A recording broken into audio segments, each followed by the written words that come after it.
Okay, so for me, I'm going to share two stories. One is a personal story and one is a client story about a book and a process and a assessment that changed my life. Um, I'm full of what I call God stories, where something happens that it's like, I was in a store back, I don't know how many of you remember Library Limited in Clayton, and I'd already bought more books than I was supposed to. And I have this thing when I walk in a bookstore, I can't buy more than X books, but I hardly ever obey that. But I went in there, and as I was checking out, there were two books on the register. One of them was First Break All the Rules. It was a Gallup book. And the second one was Now Discover Your Strengths. And this book, Now Discover Your Strengths, was like no other book I'd ever read, no other assessment I'd ever had.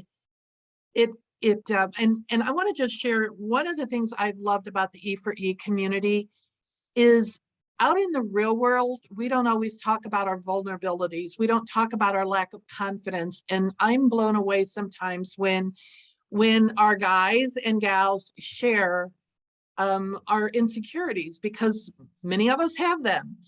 And I had a lot of insecurities around, I knew that I was a very creative person and I thought I was strategic, but I didn't have a lot of confidence behind that. It was just something I felt.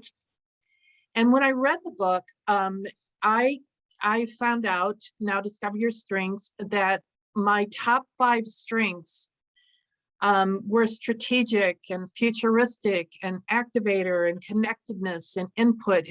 And these were things that when I read the descriptions in the Gallup book, strengthened my confidence in ways that, and helped me understand myself in ways I'd never understood.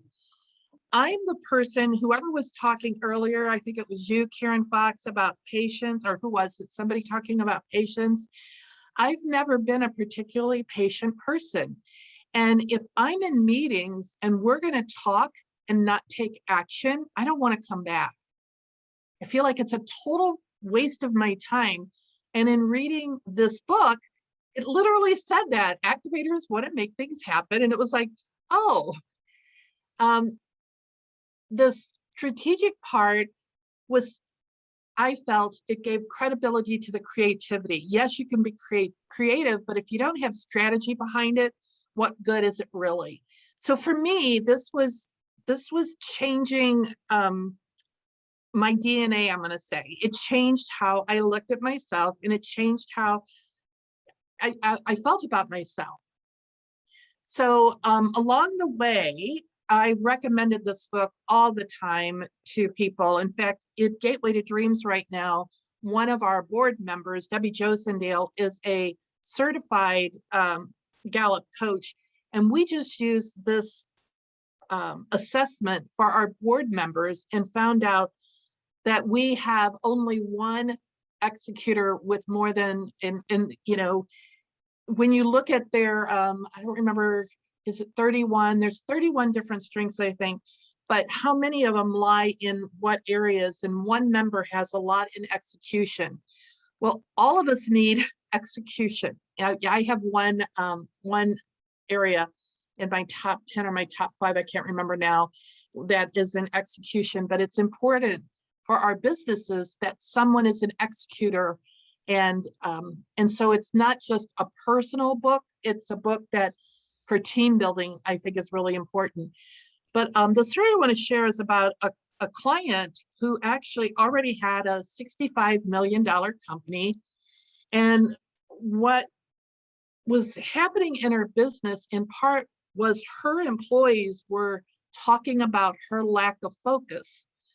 Now, in my opinion, if you've sustained a 65 million growth, you've got to have a lot of focus in you. But, when she took the assessment, that literally was her number one strength. But what she was doing and the language she used amongst her team was saying all the time, I need to get focused. I need to get focused. She already was focused, but her languaging to her team sounded like she wasn't focused. And that was a huge aha for her when she saw it and she owned it. And I don't know how to impress more about owning our strengths. I remember as a young woman in business, I would go to these workshops and these, because I'm a lifelong learner, I would go and they would tell me, and I'm a lot older than a lot of you here, but these workshops were all about you, if you work hard enough, you can do anything. You can do anything. And I felt like that was a truth. Yeah, if I worked really hard, I'd be good in sales. Or if I worked really hard, I'd be good at something I wasn't good at. One of the big things that I learned through Gallup is we're wired differently. There are different strengths for all of us. In fact, Thad, when he was talking about, different types of comic or our senses of humor, but there are different talents that each one of us have. And sometimes we are trying to force ourselves into the round peg in the square hole. It's not our gift. It's not our strength.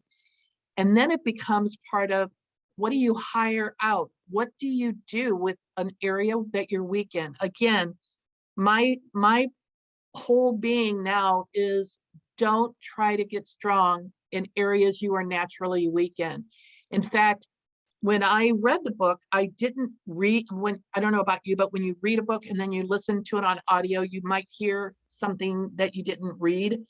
But I remember listening to the audio of the book and Marcus Buckingham saying, instead of working on your weaknesses, work even more on your strengths. And I never, ever, ever heard that. And I literally played that back. Like, really, the fact that I love being a connector, doing more of that, really the things that I love, instead of trying to be good at things I'm not.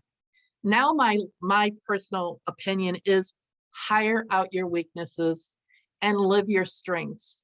And I know that for my client, when she absorbed that she really was focused, it was a difference for her and her employees. She quit that talk of needing to get focused. She quit because she already was. She just wanted more of it, was verbalizing it in a way that didn't serve her.